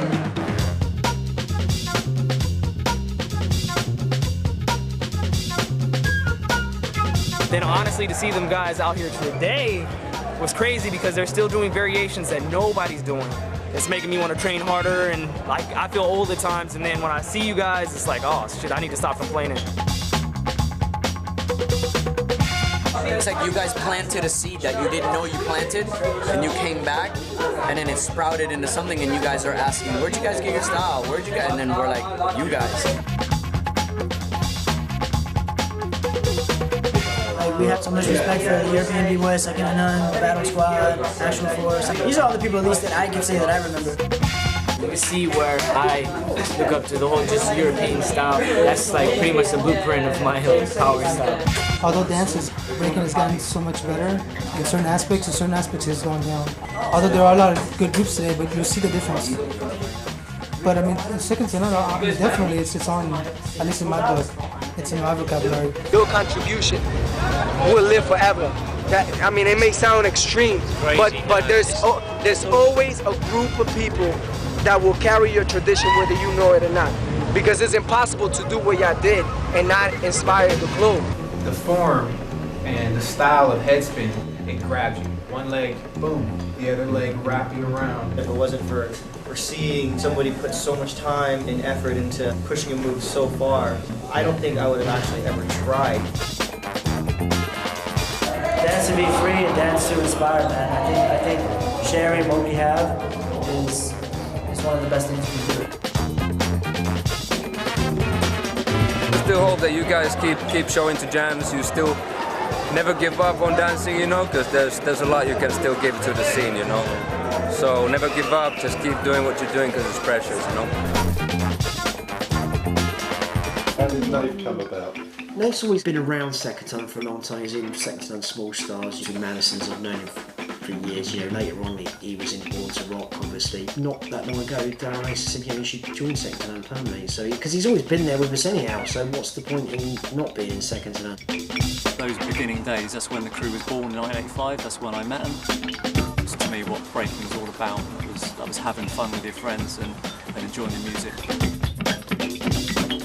That's when Tony asked me and Lawrence to become part of Second to None as a junior crew. That's when Second to None Small Stars was born.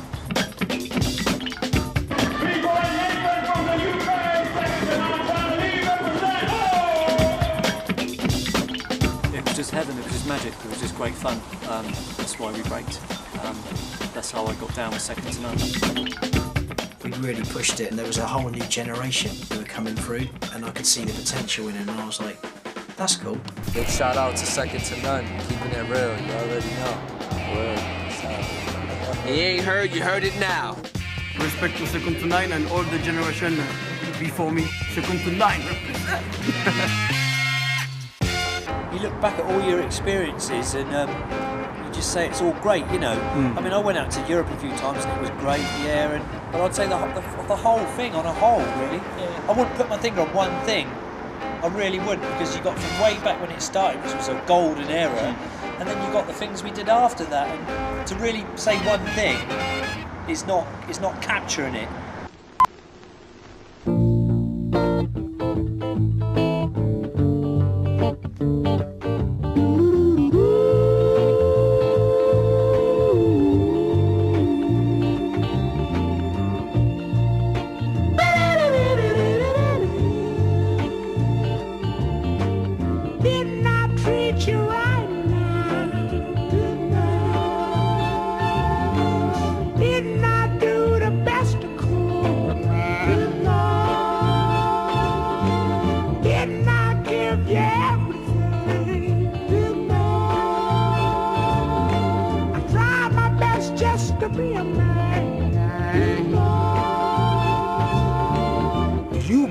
Inspired so many people. I mean, some of the best B-boys in the world.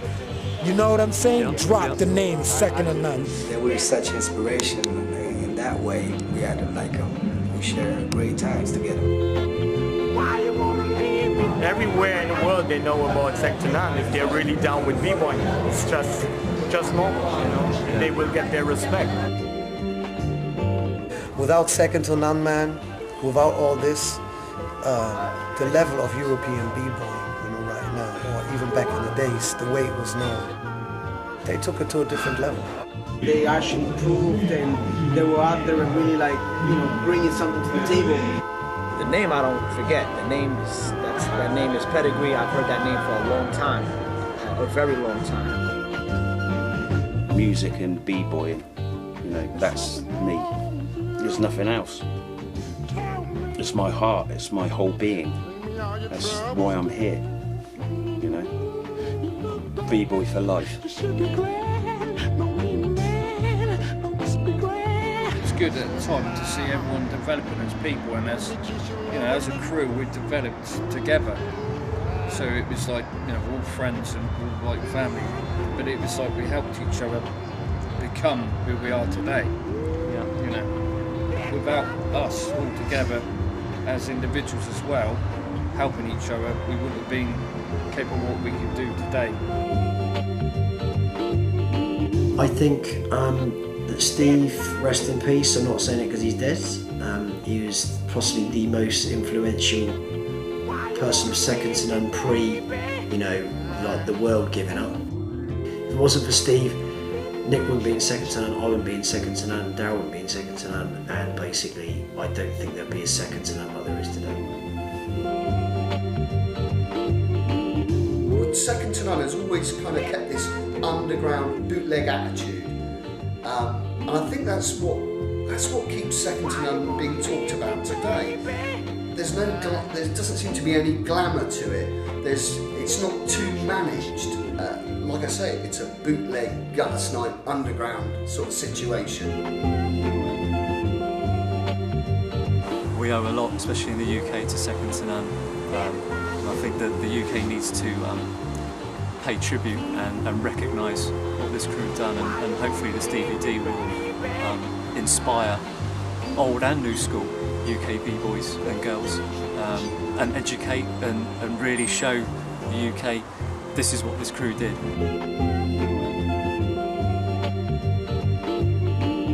We stuck with it through thick and thin, and hardly anyone else did. Last more than some marriages, huh? Yeah. Oh, much. You know, some people were agreeing, some people weren't, but that's the way it was. Peace to everyone. Keep breaking, keep training, keep striving. You know, fuck age. Don't even think about that. You know, I've never took the notice of age, and you shouldn't either. If you start taking notice of age, that's when you slow up. The hardest thing in breaking, in b-boying, is to be remembered. It's the hardest thing, is to be remembered. And second to none to this day are remembered, and I'm happy just with that. That's good enough for me, just to be remembered. You know, I don't want to get paid. I don't want to win any more competitions. You know, it's just about being remembered. And if you're remembered, you should count yourself very, very lucky.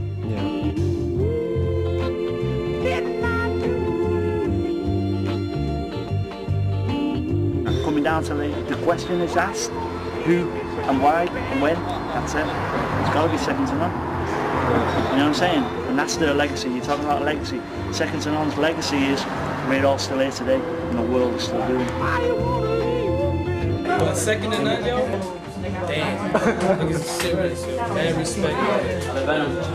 Thank you so much for what you gave to the culture. Those individuals who kept it going and didn't stop, if they weren't B-boys, would probably be the most incredible mercenaries on earth. And I think these particular mercenaries in hip-hop just felt that there was something more to this than people realized, and that we're not going to stop. You know? And when these mercenaries met each other, they were like, we have a war to attend to. And it's not just going to be in a dance floor. Mercenaries are the first ones they call on for a mission, and the last ones they acknowledge when shit hits the fan. And that's what went down.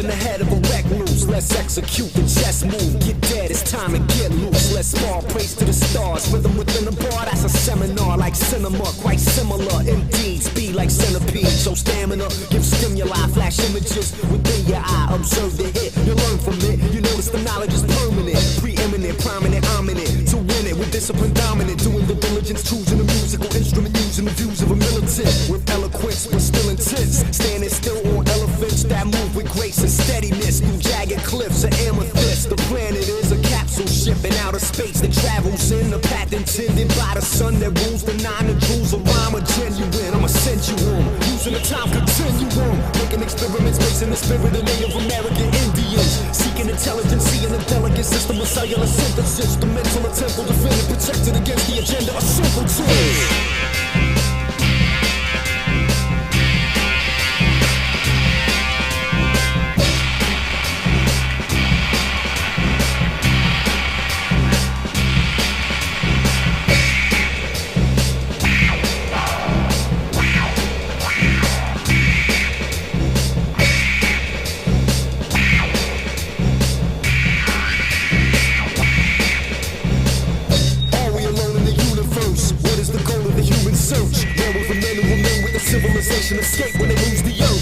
a vessel, eventually add a velocity into infinity. Starting a colony deep in the galaxy must be the aim of astronomy. Crooked economy, killing ecology. Pillaging property to the appropriate party is profiting properly. Probably isn't the positive policy. Journey eternally into the chemical chasm of human anatomy. How do symmetrical spherical particles mesh and assemble a part of me? Notice the atoms' autonomy, physically mimicking that of the planets in gravity. Study your arteries, see similarities, bonding your body with botany. Bridges and tracks that carry trains, similar to capillaries, veins. Visible ripples and rivers that travel in waves, unraveling links. Mapping the maze and the map is amazing, a massive and immaculate matrix. A station enabling civilization.